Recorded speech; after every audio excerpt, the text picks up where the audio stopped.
இடையர்களுக்கு விஷயம் தெரியாது, தாய்க்கடங்காத தருதலை பிள்ளை போலே என்று நினைத்து அவர்களை பிடித்து கொண்டு நல்லதங்காளிடம் விட்டுவிட்டு போய்விட்டார்கள்.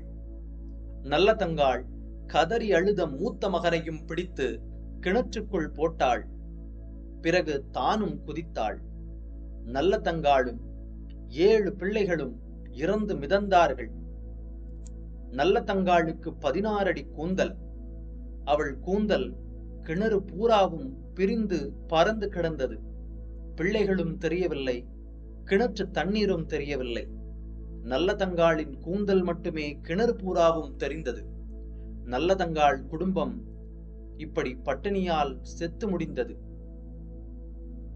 நல்லதங்காள் புறப்பட்டு வந்த சில நாட்களிலேயே மானாமதுரையில் நல்ல மழை பெய்தது. பயிர்கள் திகிடுமுகடாக விளைந்தன. நாடு செழிப்படைந்தது. காசிராஜன் தன் மனைவி நல்லதங்காளையும் தன் பிள்ளைகளையும் அழைப்பதற்கு புறப்பட்டு வந்தான். நல்ல தம்பி வேட்டை முடித்து வீட்டுக்கு வந்தான். தங்கச்சியை காணவில்லை.